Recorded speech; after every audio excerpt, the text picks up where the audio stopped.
changed how we're going to do the initial notification for large projects. So we want to kind of go through all of that for you and let you know what is happening, and how you can go on and see projects that have been entered, or if you're interested in joining in on the projects and entering some, we'll go a little bit into how you can do that by reaching out to our damage prevention managers. We have two of our damage prevention managers, Roger Watwood and Brian McKenzie, with us today. We also have our call center director, Oki Heiko, who is with us. And we'll go through a few things. If you have questions, put them in the chat. Feel free to, during the question and answer session, to unmute yourself. We'll make this kind of an informal kind of display of what we're doing. Just to give you a little overview of large projects, about 2 years ago, we put together a tasks team of board members and stakeholders who were interested in having notification about large projects that are coming to our area. We developed a definition and criteria, some examples of the large project, and how that large project process would flow. Roger will explain a little bit more about that in a minute. We did a pilot then with Grafton Technologies down in Southern Illinois, learned a lot about that, and we initiated an online LPRJ, or large project notification process. Because of some of the limitations in our software, we were not able to have that go out as effectively and efficiently as we wanted, because of the limitations on the size of the polygons and work areas you could put in. So we came back to the drawing board and put together this process.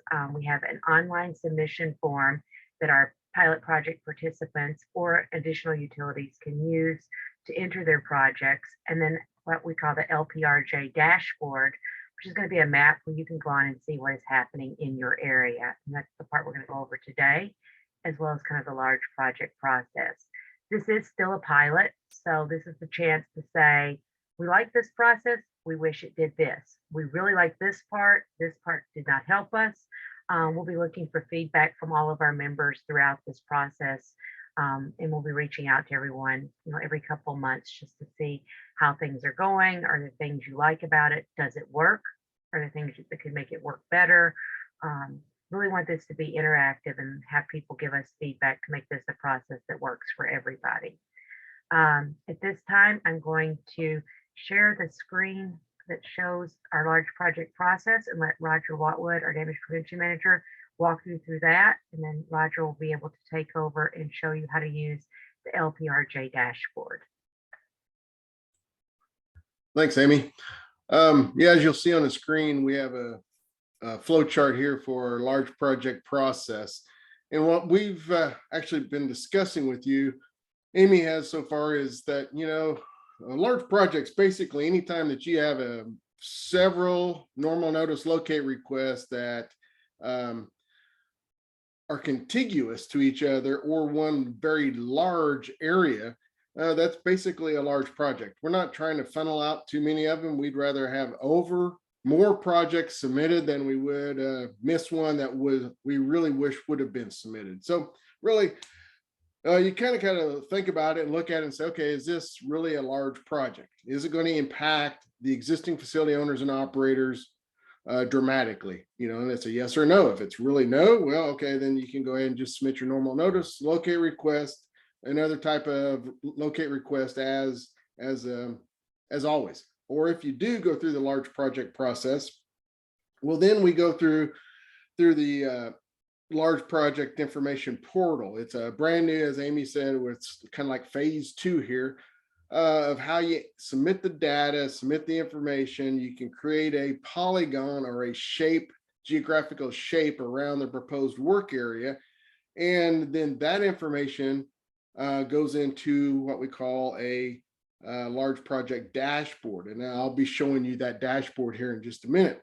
Just go ahead and finish up through this process. And once you do that initial submission or entry of the large project information, that's great. That's step 1. We're really glad everybody does that. And we hope that people will do that, 60, 90, 120 days before the project's actually going to start. That way, the existing facility owners and operators are made aware of it, have an opportunity to get prepared for this project that's coming within their jurisdiction. And then we also really don't want you to stop there. We want you to go ahead and follow the next steps through. One would be doing the planning design notification, meaning that is where you as the designer would actually submit this planning design notification to Julie. You tell us where it's going to take place, what county, what political subdivision it's going to be in, either a town or a rural township, and provide a geographic representation of the area that's encompassed in that. And then one of three ways that you can get your information from the facility owners and operators is: one, they can give you their GIS data or mapping data that they have on their facilities in that project area. Two, they can give you paper maps. Or three, they can request you send them maps, they draw their facilities on there and send them back to you. Or if you so chose, you could go out and locate your facilities in that project area. So what we're trying to do is get the designers, the owners of these projects, to use this planning process to design and facilitate their new facilities in and around the existing facilities to try to minimize the impact on those existing facilities. Excuse me. And then the joint meet, once the project has been submitted or let, or you have your own crews ready to do the work, or you're hiring a contractor or subcontractors, well, then they need to go through this step of having the joint meet. And it's going to be really a joint meet per political subdivision, depending upon the project. If it's a linear job going over quite a few areas, it could be, you can group some of the joint meets together to have them so you don't have quite so many to do. But the joint meets where it's really run by the excavator that's going to do the work, we would really like the input from the facility owner and operator, the planner at the joint meet, and then of course the existing facility owners and operators there.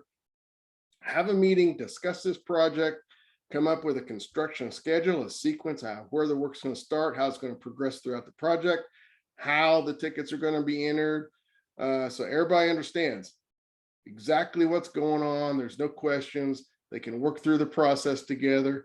And then we don't, excuse me, don't really want you to stop there. We want you to go ahead with that next step as you're doing the normal notice locate request, is set up the progress meetings. Don't forget those. They're very important about having continued communications throughout the entire scope of the project. So that way, at your joint meet, you can set up a schedule. Hey, we're going to have a progress meeting every Monday at 7 o'clock or 8 o'clock or whatever, or you're going to do it once every 2 weeks, or you're going to do it every day. Just depends on how quick the project is moving, how large of an area you're covering, and how fast the project moves. So you may need meetings more often to have the face-to-face communications and to discuss the situations that arise. Then of course you go through any extensions or refreshes that would be needed throughout the project. And then at the end, we just simply ask that you make a communication back to Julie with that joint meet, and you can call up there and actually cancel that ticket. So what we're trying to do is we're saying, hey, this project's done. We're done with this project. It's closed. It's over. We're finished with it. So anything else that occurs in and around that area after that fact, it gives notification to the existing facility owners and operators that this project's done. So anything after that fact, it's going to be something separate and individual upon its own. So that's kind of really the process and the flow of all this. We don't want anybody to think, hey, just because you submitted the large project, then now you're looking at it on this portal that we're going to show you here in just a second, that's it. That's not. That's just like step one. You have quite a few other steps to get through, and those are all just as important as submitting the large project information. So with that, I guess I'm ready. You'd let me have the screen, Amy, and I'll go ahead and show the portal. All right.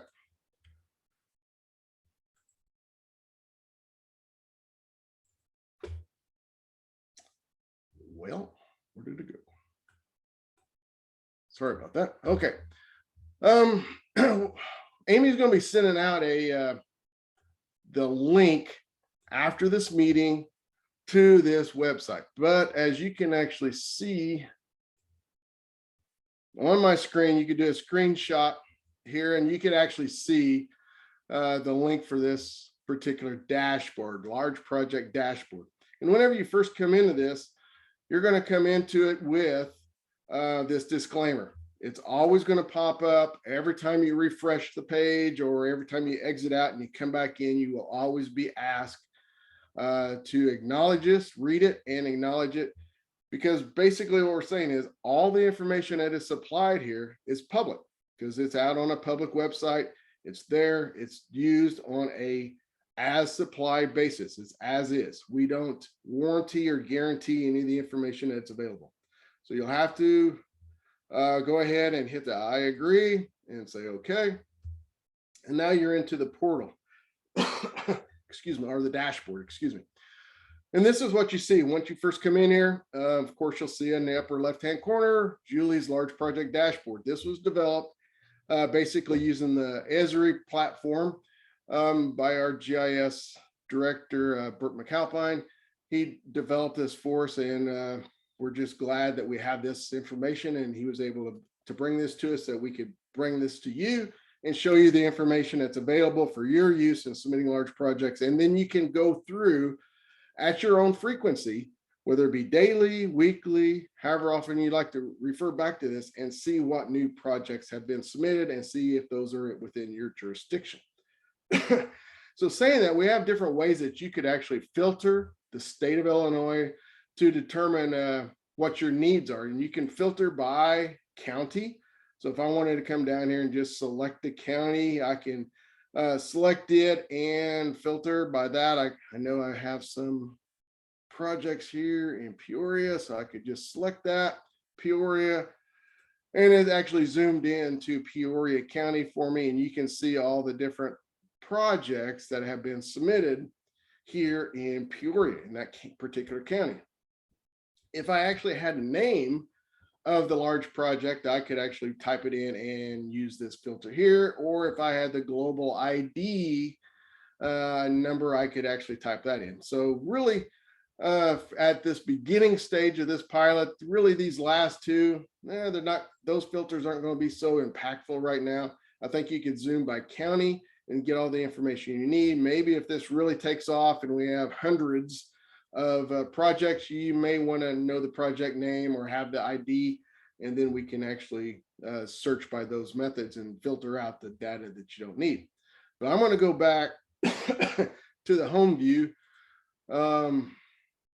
reset, and just look at the whole state of Illinois. And I kind of want to show you the rest of the dashboard as it sets here before I get into any other of the information here. So on the left-hand side, this is where the information is going to pop up about every project.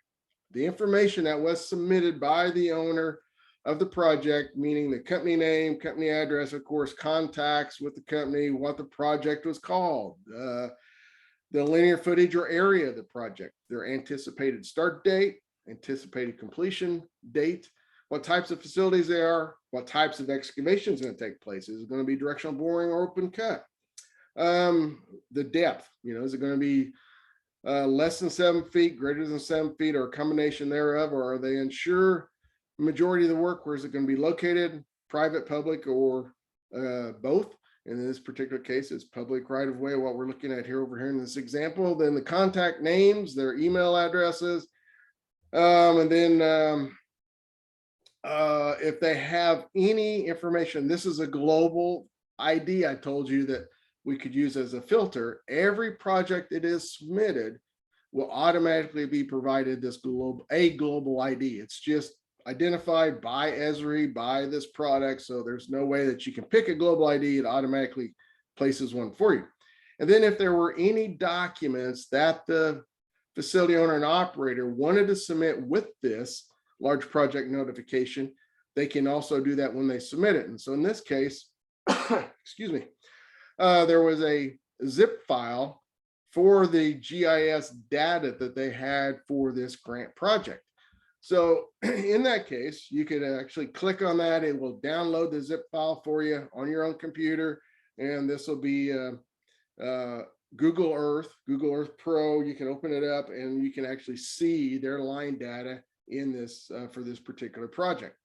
So some people will actually attach PDFs of their line drawings or photos or different things that we can have that are pertinent to the project. And I'll show you a little bit more of that here in just a minute. Over here on the right hand side, you're going to see that there are 3 projects that have been submitted and are not completed. What that means, it doesn't mean that the project submittal is not completed. It means the project itself is not completed because the duration was, it was submitted earlier this year, but yet the continuation of the project is still ongoing and it may be throughout the entire year. So this just means that that number could change. It could fall off some because if one's already submitted and it's completed, then that number will change. The number 2 here is 2 projects have been submitted within the last 30 days. And it's, you notice the background shading is a kind of a light green, a khaki green. And down here, you'll see several of these that are listed are that same khaki green color. And you're going to say, well, there's a whole lot more lines there than 2. Well, that's true. But there are actually 2 projects. You can submit multiple maps per project. And I'll explain that in just a second. And that's what we have going on here. And that's why there's only 2 listed as 2 that have been submitted within the last 30 days. So let me go ahead and show you down here at the bottom of the page, then we'll get into the map. Just to show you that I'm going to click on this top one here, the Illinois Round 2 Grant Communications Network. Once I click on it, it's actually going to zoom me into this project area within the state. And this is up in, I should know this, I forgot already. This was up in, oh dang it, is it Rock Island?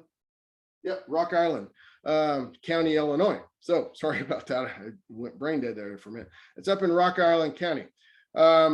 So this was the shaded kind of a orangish color. This was a project outline or the project boundaries. In this case, this is just kind of a global view. We're not asking you on this product. When it was submitted, we didn't ask the owner and operator to submit their line data. All we're trying to do is saying, okay, their project is contained within this area. So it takes a good part of Rock Island County where this project's at. And then we can actually scroll across on, if you grab this slider bar down here, we can scroll across and look at the information, which is going to be the same information as you have provided up here on the left-hand side of the screen. So you can see the project name, the footage, approximately 80 miles, the company, Strata Communications, type of work or type of facility types is communications, and so on. And if I wanted to, oops, I touched that again. And that's how you clear out of one. Let me get back in there. Sorry, excuse me for that. I just wanted to scroll over at the end and show you, because now, I'm not down to the very end of all the information is available. And if you look in the upper right-hand corner, you'll have the 4 arrows. If I want to expand this box to make it larger, I can do that. And I can do that with any one of the items. So now I've got it expanded out. I'm looking at just that information about this project. If I want to go back to my previous view, just simply click that little circle with the 4 arrows again, and it reduces it back down to its original state. So here again, all the information for this project, once it's highlighted here on the bottom of the page, it will be over here on the left-hand side of the page for you. And you can scroll up and down simply by using your mouse cursor, or this slider bar will move you up and down. All right. So now how do I clear out of this, this particular project? If I want to get back and look at the entire state and go somewhere else, just click again on it, and that unselects that, brings you back to the more or less the home view. And so now we're seeing the entire state of Illinois again. So now if we want to look at some of these this other Ameren North Region Gas 2022 replacement projects, there were 21 individual little projects that made up this large project. So I'm going to click on one of them. Now I just clicked on one. Okay, this is one of 21 more or less.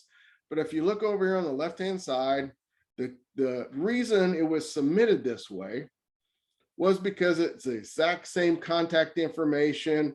All the information's the same for all 21 of these. And they provided maps that itemized each separate project, individually gave footages, a number of services per individual project. So they have all the information available here. And as I said before, if you just simply click on that link, which I just did, and it pops up a new window for you. And this gave you an overview of all 21 of their projects. And it gives you the main footage and the number of services per.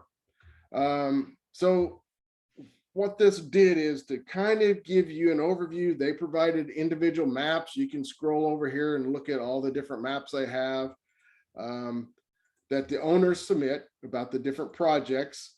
And then they give you line data on where this project takes place rather than the kind of the bulk or the polygon that we show that encompasses a larger area. So all that information is available and there for you if you so choose that you want to download that information. So we're going to go on back here to the dashboard view. Excuse me. And here again, I want to just clear out of this particular view because all this did is show us that somewhere in this area, they're going to do this particular phase of this project. And now we scroll back out and here we have several more of the 21 individual projects here. You can click on any one of them and you'll see that, well, that's the same exact one. How did I do that 2 times in a row? All right, let me grab this one. There we go. Okay. So and I can scroll in and out with my mouse. I can scroll in, zoom in, you know, of course, get a little bit tighter. I can zoom out, get a little bit tighter. And now on the map, there's some more functionality that you have available to you. We can come up here to the little, looks like you got 4 little logos up here on this little icon. I click on it. It gives me the option to change my base map. I can go to total imagery. I can go to imagery hybrid, meaning it's going to be an aerial photo, but the street names and everything are going to be overlaid on top, which I think is very handy. Or you can stay in the streets view, which you see here as the standard or the generic background. So I'm going to hit the imagery view of the hybrid so you can kind of see it. And it's kind of handy. I always think a picture's worth 1,000 words. So you can kind of see exactly where this project's at. It's a highly residential area. So if you want to get back out of that and get back down to the streets view, you can just come down here and click streets, and now you're back at the streets view. So you can change that anywhere you'd like, anytime you'd like to have the aerial image or just the streets view. And I can zoom out if I so choose. And now if you'll notice, as I zoom out, if you look at the bottom of the page, you'll just notice we only had the one listing here, and now it popped up with 3 because now we picked up within this view of the screen, we have 2 more of those projects. One's over in this area and one is up in this area.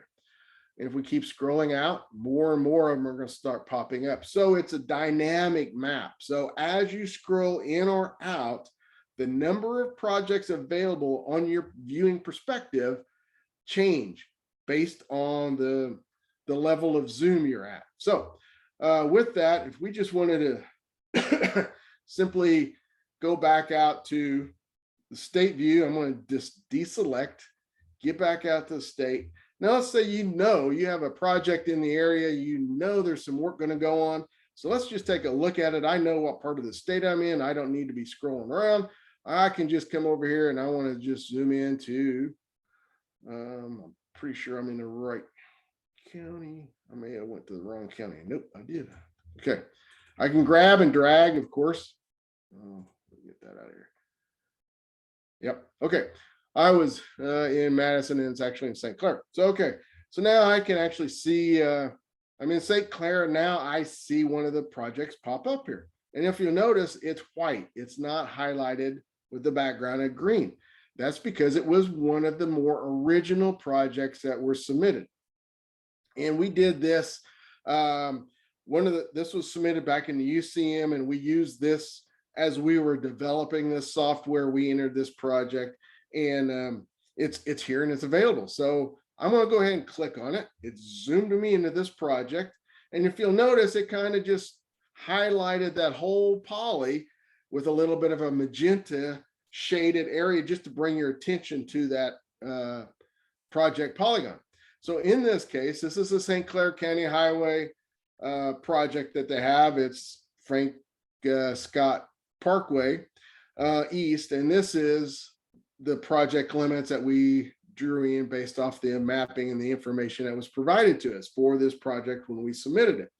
So, here again, I look over here on the left-hand side of the screen, we have the contact information, we have the company name, all that information, a project name, the limits of the project. It's 1.5 miles long. It's going to start, already has started in March 22, but it's still ongoing. It's going to be a 2-year project. So this project's going to be one of these that's going to remain out there for a while because it's got a 2-year time limit on it. What type of road? What type of project is it? It's a road project. Types of work, it's going to be open cut. Okay, they're going to be doing excavation work, but it's all open cut. They're not doing directional boring. Are they going greater than 7 feet? Nope. And it's all in the public right of way. Contacts would be Norm Etling, and here's his phone number and email. And they did not, at this particular time when we submitted this, we did not attach a document. I honestly, standing here right this second, I cannot remember if they submitted documents when we drew this in. I'm pretty sure they did, but we didn't actually attach a document at the time we made this project. Again, we submitted this one as Julie's staff to pilot this software as it was being developed. So it is And Roger, this might be a good time to mention that if you submitted projects for the UCM that are still ongoing and you would like assistance in getting these onto the portal, right now we have 9 companies that have agreed to enter their projects, including some of our major utilities, CAS Communications, ComEd, AT&T, and some landscaping companies, Illinois American Water, North Shore Gas.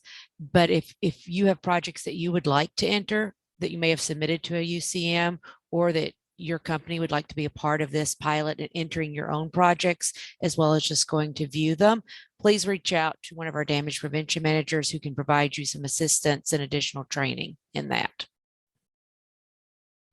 Yeah, thanks, Amy. That's exactly right. Our contact information, if you don't already have it, is on our website, illinoisoncall.com. Under damage prevention managers, myself, Brian, or Dave Van Wy would be glad to work with any of you. We can help train you on submitting your own information, and we can work with you on getting used to the portal side where you submit the information. And then, of course, as time goes on, if you still have confusion or unsure about this product on how you view submitted projects, please feel free to at any time follow up with us, and we'll be glad to work through any of the questions or concerns that you have with this. And as Amy said earlier on, this is a pilot. Please be honest with your feedback, whether good or negative. We need to know whether this is something that is going to be beneficial to you, the end user, with the existing facility owners and operators of your response to this, and then also you as an owner of facilities on viewing large projects. So with that, that's kind of the bulk of this product. It's pretty simple. It's view only. The information is here for you. All the projects are going to be listed when you're in the state view. You can keep scrolling down. Like we said, we showed all the ones, the Ameren projects are 21 of them that were 21 individual maps for the original project, or 21 sub projects, I guess, of the original large project. We had the Strata communications projects, and we had a Village of Hayworth had a sewer project. City Water, Light and Power up in Springfield had a electric replacement project they were doing, and then of course St. Clair County Highway. So there were a lot more projects that were submitted through the UCMs. Some of those went out as our pilot phase 1 that we worked on and worked with you on. If you're wanting to go ahead and get those entered in to this new phase 2 portion, we'd be glad, like I said, to work with you and get those submitted in. And with that, Amy, I'm ready to open it up. If anybody have any questions, I'd be glad to discuss it. Or if you or Brian, either one, thought of anything that I forgot to mention, I'd Okay. be glad to go over that with anybody. Or I think you've covered everything. Like Roger said, this is a portal that it is a pull the information. It doesn't push out any notifications to you. So if you want to go in and check it or have someone on your crew or in your organization check it on a regular basis, it will let you know what projects are coming. That is the intent of this information, is to give you that early notification. You should be hearing from the project owners for additional joint meets or design stage progress update meetings. And that's where they'll let you know, how far along they are in the project, when it ends. And if you're interested, like we said, in entering any of your projects, you can join the other 9 participants in this pilot phase who are doing that. Just simply reach out to Damage Prevention Manager. With that, if you have any questions, you can unmute and ask them. You can drop them in the chat. Brian is monitoring that for us, and we will answer those. We did record this webinar. It will be available on our website. Immediately following this meeting, I will send out the link that goes to this dashboard, so you can go on and look around at it. And it will also be listed on our large project page of our website later next week as well with this recording. So with that, I'll open it up to see if there's any questions.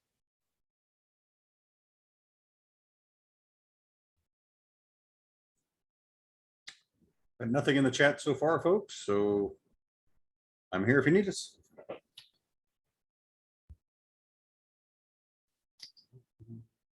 And I will say that you may not have questions right now, but as you're going through looking at it, or you're going through and see things, feel free to reach out to me, to email me, give me a call, reach out to one of the damage prevention managers, ask questions. If it's a very GIS specific question, we can put you in contact with our GIS coordinator, Bert, who developed this for us. And he can provide even additional information. And we want your feedback. So as you're going through looking at it, please let us know things that you think may or may not work, and things that maybe you wish I had that information, or this was really great and we would like more of this. So we want to make this something that works for everyone.